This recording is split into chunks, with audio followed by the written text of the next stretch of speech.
Baru-baru ini, media sosial ramai dengan isu kawal putusan Mahkamah Konstitusi dan peringatan darurat Indonesia yang disertai gambar Garuda Pancasila berlatar biru.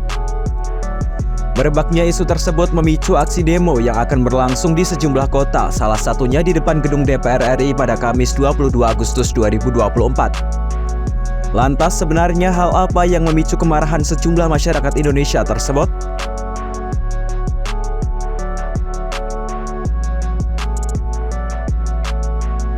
Mulanya perhatian publik mengarah pada keputusan KPU yang menetapkan pasangan calon independen Dharma Pongrekun dan Kun Wardana. Penetapan Dharma Kun itu dinilai bermasalah karena pencatutan NIK ratusan warga Jakarta yang sebenarnya tak pernah memberi dukungan ke pasangan tersebut. Warga Jakarta sempat melaporkan kasus pencatutan KTP ke polisi, namun laporan itu dihentikan karena dianggap ranah Bawaslu. Pada akhirnya KPU tetap meloloskan pasangan Dharma Kun pada Senin 19 Agustus 2024 meski terlibat kasus dugaan pencurian identitas.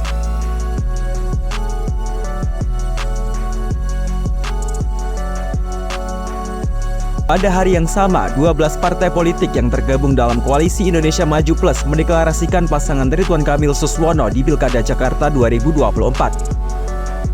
Pembentukan koalisi gemuk itu dinilai berupaya menjegal Anies Baswedan untuk maju ke pilkada karena hanya menyisakan satu partai yang memiliki kursi di DPRD DKI Jakarta, yaitu PDI Perjuangan.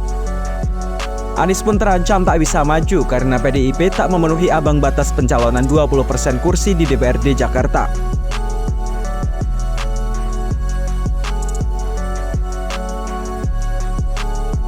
Pada Selasa 20 Agustus 2024, MK membacakan dua putusan yang dapat mengubah konstelasi Pilkada 2024. Putusan itu memuat pengusungan calon kepala daerah di Pilkada disetarakan dengan besaran persentase persyaratan calon independen yang berbasis jumlah penduduk. Khusus di Jakarta, parpol atau parpol gabungan dapat mengusung paslon jika memperoleh suara sah minimal 7,5% dan tak lagi 20%.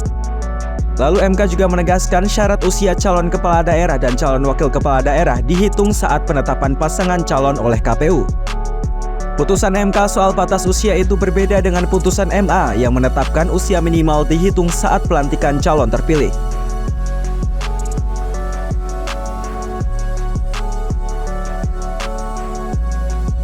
Melalui putusan MK soal threshold akan mempermudah partai politik untuk mengusung calonnya sendiri. Hal itu juga berdampak pada Anies dan PDIP yang bisa melangkah ke Pilkada Jakarta.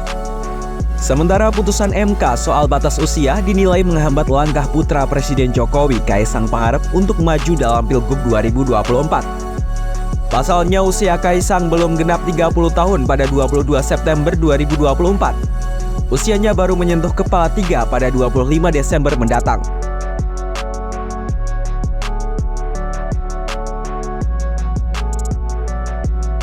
Sehari setelah putusan MK, Balik DPR RI menganulir sejumlah putusan MK terkait syarat ambang batas pencalonan dan syarat minimal usia calon kepala daerah.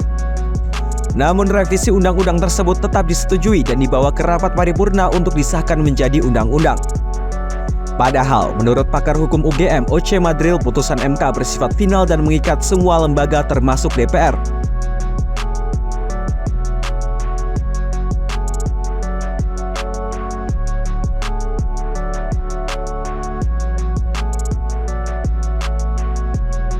Sehingga DPR seharusnya tidak punya kewenangan menganulir putusan MK tersebut.